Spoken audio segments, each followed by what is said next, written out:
બૂમ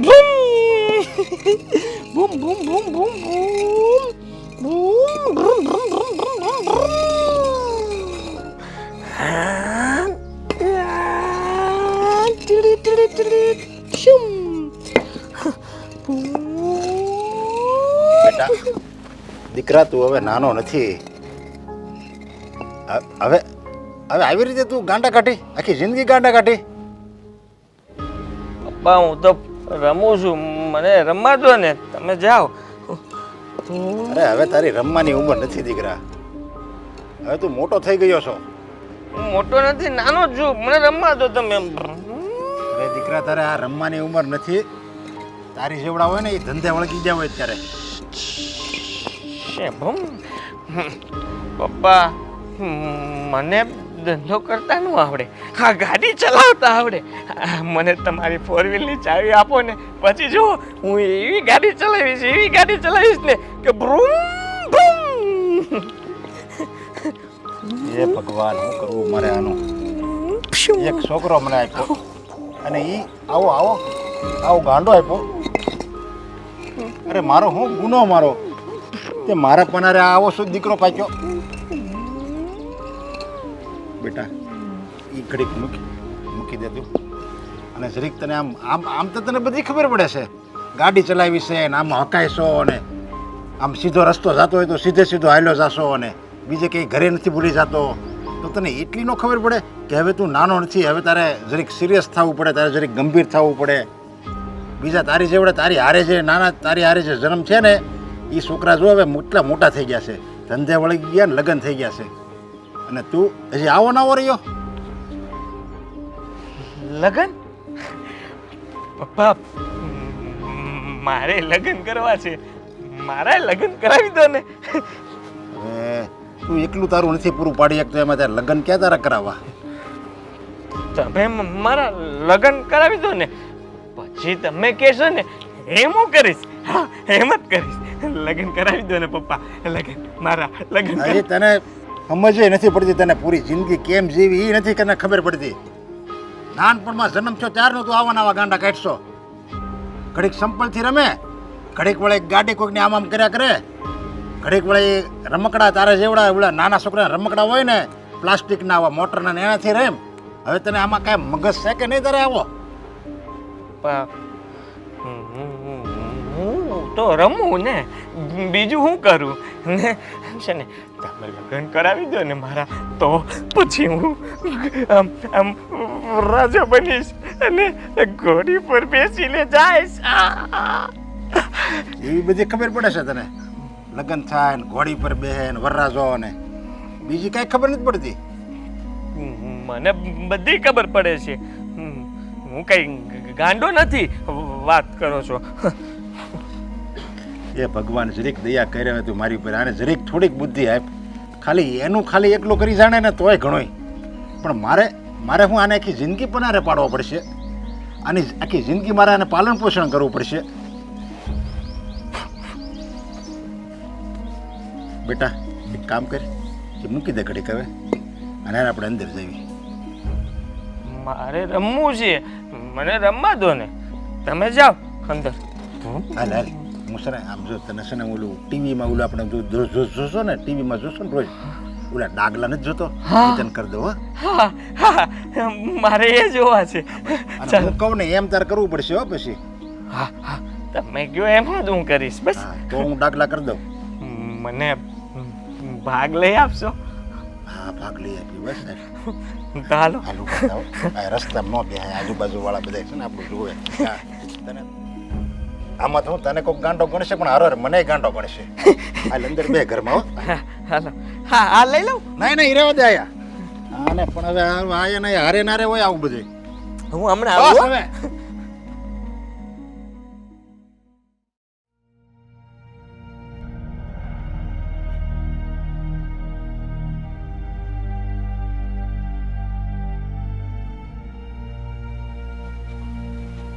નરેશભાઈ આવો. જય શ્રી કૃષ્ણ. જય શ્રી કૃષ્ણ. બોલો બેન, કંઈ કામ હતું? હા નરેશભાઈ, સૌથી પહેલાં તો હું તમારો આભાર માનું છું કે તમારા ભાઈ જતા રહ્યા તો પણ આજે તમે એનો અડધો પગાર અમને આપો છો અમારું ઘર ચલાવવા માટે. પણ જે પૈસા તમે આપો છો ને એમાંથી ઘર તો ચાલી જાય છે, પણ અત્યારે મારી દીકરી કાજલ માંદી છે અને એના રિપોર્ટ કરાવ્યા તો ડૉક્ટરે એવું કીધું કે એને હોસ્પિટલમાં દાખલ કરવી પડશે અને કદાચ જો એના રિપોર્ટ કંઈક પોઝિટિવ આવશે તો કોઈક ઓપરેશન પણ છે આંતરડાનું. હવે એમાં મોટો ખર્ચો થાય એવું છે, તો તમે થોડીક મદદ કરો તો વધારે સારું. જો બેન, હું છે ને મારા કારીગરો, મારા વર્કર જે હોય ને એને હું મારા સંતાનની જેમ રાખું છું. અને એ તો તમને ખબર છે, બીજી કંપનીમાં, બીજી ફેક્ટરીમાં માણસ ગુજરી જાય ને પછી થોડી ઘણી માલિક મદદ કરે અને પછી 1 રૂપિયાની મદદ નથી કરતો. આ તો હું સત્ય છું અને મારી સચ્ચાઈ છે. એટલે મને એમ થાય છે કે માણસ ભલે ગુજરી ગયું પણ એની પાછળ એનો પરિવાર તો છે, એટલે હું એનો અડધો પગાર હું એમણામ આપું છું. અને અત્યાર લગી હું તમને આપું છું ને હજી હું આપતો રહે પગાર. હા, પણ પછી મારી કોઈ લિમિટ હોય ને, કારણ કે મારે બધાય મજૂરને સાચવવાના હોય. સાચી વાત છે. પણ નરેશભાઈ, એક વાત છે, કાજલના પપ્પા તમારે ત્યાં સર્વિસ કરતા હતા એટલે સ્વાભાવિક છે કે હું આશા તમારે ત્યાં જ કરું ને. બીજે માગવા જાઓ તો હમણાં મોટા મોટા વ્યાજ આવીને ઊભા રહે, તો વ્યાજે તો લેવાની મારી ટેવ જ નથી. ઘરમાં કાંઈ સોનું ચાંદી એ નથી કે ચાલો એ ગીરવે મૂકીને હું પૈસા કરું, એટલે હું તમારી પાસે આવી છું. એ બરાબર તમારી વાત, પણ હવે આવી રીતે મારે ત્યાં 100-150 માણસો કામ કરે છે. કોઈને કોઈ ઘરમાં કોઈને કોઈ બીમાર હોય જ છે, અને બધાય જો મારી પાસે એમ માગવા આવે કે મને થોડી ઘણી મદદ કરો, મને થોડી ઘણી મદદ કરો, તો હું કેમ પોગી શકું? સમજી શકું છું. એટલે હું તમારું દુઃખ જાણું છું, સમજી શકું છું, પણ મદદ માટે તો હું બંધાયેલો છું. સમજી શકું છું નરેશભાઈ, પણ હું તમને એક વિનંતી કરું છું, મને થોડાક પૈસા આપો. મારી કાજલ નોકરી તો કરે જ છે, તો એમાંથી થોડા થોડા કરીને હું તમારા બધા ભરી દઈશ. જો હજી બીમાર છે, હજી તમે કહો ઓપરેશન કરાવવાનું છે, અને પછી એ ક્યારે પગાર એનો આવે, ક્યારે એ નોકરીએ ચડે, અને પછી માની લો મેં પૈસા આપ્યા ને પછી તમે ન આપી શકો તો પછી હું કાંઈ બીજું કરી ન શકું તમને. અને મારે કાંઈ એવું, હું એવો માણસે નથી. હું સામેવાળા માણસને હું મદદ કરું અને જો એ ન ભરી શકે ને તો હું કાંઈ એવો નિષ્ઠુર માણસ નથી કે એને ગમે એમ કરી એની પાસેથી પૈસા લઈ લઉં. હું તો ગુંડો તો શું નહીં, મારામાંય માણસાય છે. અને હું તમને મદદ કરવા મને વિચારું છું, મારે મદદ કરવી જ છે તમારી, લ્યો, પણ મારી મજબૂરી છે એ તમે સમજો. હું તમને ખાતરી આપું છું, તમારો એકે પૈસો હું ડૂબવા નહીં દઉં. ગમે તેમ કરીશ, ઘરે છે ને રોટલો ને ચટણી ખાઈને બેસીશ, પણ તમારો એકે રૂપિયો હું આમ તેમ નહીં થવા દઉં. જો બેન, તમે વાત બધી બરાબર તમારી, તમે કહો રોટલો ને ચટણી ખાઈને, પણ રોટલો ચટણી ખાવાની તમારી પાસે નહીં હોય તો તમે કેવી રીતે આપી શકશો કયો પૈસા? ના ના, તમે એવું ના બોલો. સૌનો ભગવાન છે ને, એટલું તો એ પણ આપી રહેશે. હું તો ખાલી વિનંતી કરું છું, મદદ કરશો તો તમારી બહુ મહેરબાની, નહીં કરો તો હું જતી રહીશ. નરેશભાઈ, મારી દીકરી એટલી બધી બીમાર છે ને કે જો કદાચ એનું ઓપરેશન નહીં થાય ને તો હું મારી દીકરી ખોઈ બેસીશ. મારી દીકરી એ તમારી પણ દીકરી તો છે જ ને. બસ ભગવાનને ઓળખીને મને થોડીક મદદ કરો, હું તમારી પાઈ ચૂકવી દઈશ, કંઈ બાકી નહીં રાખું. નહીં નહીં નહીં બેન, તમે રડો નહીં. હવે તમારા દીકરીનું કીધું છે અને એની જો જિંદગી સુધરતી હોય અને એને જો નવું જીવન મળતું હોય તો હું તમને મદદ કરીશ. પણ એક શરત છે મારી.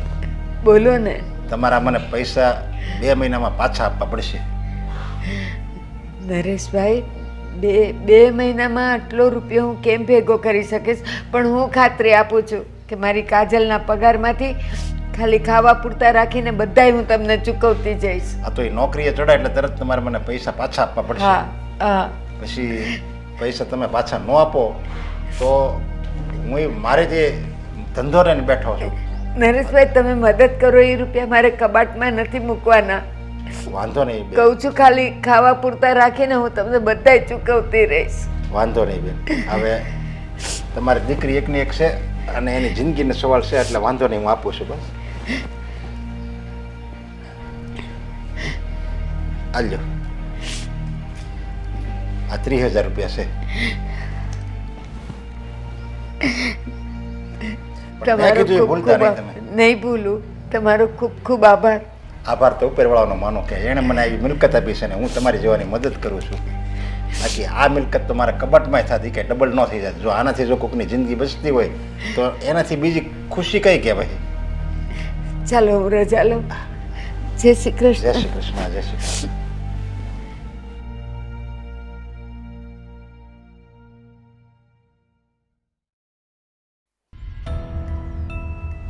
આય દાનવીર કરણનો અવતાર ઊભા રહ્યો તો આમ. હા, ઓલા બેન હું આવ્યા હતા. એટલે એ બેન આવ્યા હતા અને હું બે વાત કરતા હતા. એ હું તું સાંભળતી હતી? હા, સાંભળવું જ જોઈએ ને મારે. કેમ સાંભળતી હતી? હું આ રહોડા નહીં સાંભળવાનું. પણ હું રહોડામાંથી બહાર નીકળતી રહોડામાંથી હતી બહાર નીકળે તે ગમે ત્યાં રહોડામાં પડ્યું રહેવાનું, સાંભળવાની નહીં કોઈની વાત. ને. ભૂલ થઈ ગઈ પણ એમાં આટલા બધા હું કામ અને આકડા તું મને શું કામ થાવ. પૂછે છે આ હું પૈસા આપ્યા ને હા કર્યું ને ઈ ગમે કરું હું? પૈસા દીધા તમે, મને તો ખબર જ નથી. અરે પૈસા હું બંગલો હતો ને આપી દઉં, મોટર ગાડી બધું આપી દઉં. તારે સવાલ નહીં કરવાનો મને. બૈરાની બુદ્ધિ પગની પાની ઉધી જ હોય એટલે હામું નહીં બોલવાનું, કામ જ કરવાનું આપણે રહોડાનું. હું આપ્યા પૈસા ને દાનેશ્વરી કરણા ને એ બધું ક્યાંથી બોલતા શીખે? આપણે છોકરાઓ છે એનો તો જરા વિચાર કરો. એ વિચાર તારે નથી કરવાનો, મારે કરવાનો છે ને બધું થઈ જશે. બધાને આમનેમ દેતા રહો તો પછી આપણી પાસે શું બચશે? તમને ખબર તો છે કે આપણો મોટો છોકરો કેવો છે. એ કાંઈ કામ ધંધો નથી કરતો, એનું મગજ પૂરું હાલતું નથી. એટલે હું મારામાં બુદ્ધિ નહીં હોય, મેં કાંઈ નહીં વિચાર્યું હોય, એમના હું જે દાન આપી દેતો હશ. સારું, તમને જેમ ઠીક લાગે ને એમ કરો એ તમે. તો હું મને જેમ ઠીક લાગશે ને એમ જ કરી. તને હું પૂછવા નહીં આવું. હા ભાઈ, આજ દિન સુધી તમે કદી મને કાંઈ પૂછ્યું નથી ને હવે ન પૂછતા. ના, મેં તમને સવાલ પૂછ્યો ને મારી ભૂલ થઈ ગઈ ભાઈ સાહેબ. પૂછતી નહીં આજ પછી કોઈ દી મેં શું કર્યું ને ક્યાં આપ્યા ને કોને પૈસા આપ્યા ને ક્યાં જાવ છો ને કાંઈ નહીં પૂછવાનું. ઘરમાં રહેવાનું, શાક રોટલા બનાવવાના, ટાઈમે જમવા આપવાનું, બસ એ જ કામ છે તમારું. બીજું કાંઈ આગળ લાંબી લપચપ ન જોવે. પૂછતી નહીં આગળ પછી આજ પછી. હે ભગવાન, શું થશે અમારા ઘર? આમનો સ્વભાવ આખી જિંદગી ન સુધર્યો. કાંઈ હારું નથી કહેવાતું ને કાંઈ નહીં. મારું તો આખી જિંદગી કાંઈ ન આવેલું. આ છોકરાઓને વિચાર નથી કરતા ભાઈ.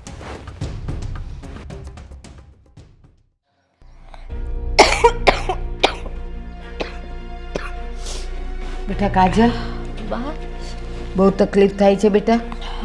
ના ના થઈ જશે સારું. મમ્મી તું જરાય ચિંતા ના કર. અને ક્યાં ગઈ હતી? ક્યારની ગોતું છું તને. બેટા હું આપણા તાર પપ્પા જ્યાં નોકરી કરતા હતા ને હા એ નરેશભાઈ પાસે ગઈ હતી થોડીક મદદ લેવા. કારણ કે રિપોર્ટ કરાવ્યા એમાં કેટલા બધા રૂપિયા વયા ગયા. અને ડૉક્ટરે છે ને તને તો ખબર નથી પણ ડૉક્ટરે એમ કીધું કે કદાચ આનું આંતરડાનું ઓપરેશન એ કરાવવું પડશે. ના, ઓપરેશન કેવું કાંઈ નથી કરાવવું માં. મને છે ને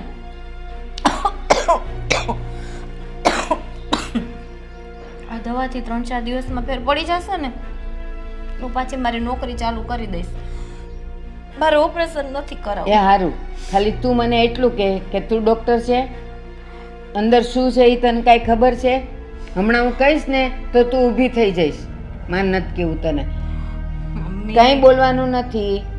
તો નરેશભાઈએ આપણને થોડીક મદદ કરી છે. જો હું લઈ આવી છું રૂપિયા, અને કાલે ને કાલે આપણે ડૉક્ટર પાસે જાશું અને ભલે ઓપરેશન કરાવવું પડે, હું છું ને તારી સાથે. બેટા પૈસા તો કમાતા કાલ આવી જશે. તમારી દીકરીને કાંઈ ન થવું જોઈએ. મમ્મી હા બેટા, ચાલ બધું સારું થઈ જશે. નરેશભાઈ જેવો વ્યક્તિ આપણી સાથે હોય બેટા, પછી આપણે શું કામ ઉપાધિ હોય? હે ને? હા મમ્મી, તને ખબર છે એ ને? અંકલ પહેલેથી જ આપણું ધ્યાન રાખે છે. પપ્પા હતા ને ત્યારે પણ રાખતા હતા અને પપ્પાના ગયા પછી પણ. હા, અને બેટા ગામમાં 2-3 જણ પાસે ગઈ હતી આમ બધા એમ કહે કે બા કાંઈ પણ જરૂર પડે તો અમે છીએ. હું ગઈ ને એટલે તરત કે સોનું મૂકો તો રૂપિયા દઈએ. બેટા સોનું તો ક્યાંથી કાઢવું? પણ નરેશભાઈએ કાંઈ કીધું નથી હો.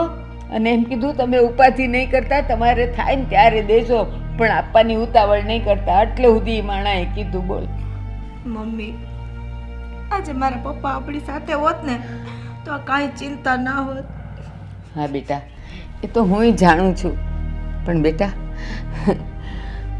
આ તો આપણી ખરી કસોટી છે. માણા હોય ત્યારે તો બધા કામ થઈ જતા હોય. એ ન હોય ને જે આપણી પડખે ઊભું રહે ને એ જ આપણો સાચો હિતેચ્છુ કહેવાય. અને એ નરેશભાઈ છે બેટા. હા મમ્મી, મને એ નથી સમજાતું કે આ નરેશ અંકલનું કર્જ આપણે ક્યારે અને કયા જન્મમાં ચૂકવી શકશું. જ્યારે હોય ત્યારે આપણી હેલ્પ કરતા હોય છે નિસ્વાર્થ ભાવે. ખરેખર દુનિયામાં માણસો ઘણા બધા છે મમ્મી, પણ આ અંકલ જેવું મહાન બહુ ઓછા હોય. બેટા સ્વર્ગમાં પણ દેવ અને દાનવ બેવ છે, તો પૃથ્વી પર તો હોય જ ને. હા, તો દાનવ હોય તો દેવની કિંમત થાય ને. ને નરેશભાઈ તો આપણા માટે દેવ થઈ ગયા છે. જેની પાસે હું પૈસા માગવા ગઈ, જેણે કીધું કે સોનું મૂકો તો જ પૈસા આપું, એ દાનવ. અને આણે તો એકે સવાલ નથી કર્યો, ખાલી મેં એટલું જ કીધું કે મારી કાજલ માંદી છે અને મને મદદ જોઈએ છે. એક અક્ષર બોલ્યા નથી. અને આપતા આપતા પાછું એમ કીધું કે તમે જરાય ઉપાધિ નહીં કરતા, થાય ત્યારે દેજો. હવે આવો માણા દેવ ન કહેવાય તો બીજું કોણ કહેવાય બેટા? હે ને? હા મમ્મી, હું વહેલી તકે જે મને પ્રોબ્લેમ છે ને ડૉક્ટરે તને કીધું છે ને એ ઓપરેશન કરી અને જલ્દીથી પાછી મારી નોકરી સ્ટાર્ટ કરી દઈશ. હા. એટલે આપણે જલ્દી વહેલી તકે અંકલનું જે વ્યાજ કરત જે કાંઈ છે ને એ બધું ચૂકવી દઈએ. એટલે વ્યાજનું તો એ બોલ્યા જ નથી. એટલે તું એ ઉપાધિ કરતી જ નહીં વ્યાજની. અને મેં એને કીધું જ છે કે મારી કાજલ નોકરીએ લાગે ને એટલે હું તમારું ચૂકતે કરતી જ જઈશ. હો ને? ચાલ હવે તું હોઈ જા. હવે કાંઈ આપણે ઉપાધિ નથી કરવી ને બીજી વાતો નથી કરવી. હું અત્યારે જાઉં છું ડૉક્ટર પાસે. હો ને? કાલની એપોઇન્ટમેન્ટ લઈ લઉં છું. હા મમ્મી. ચાલ હોઈ જા તું. હા.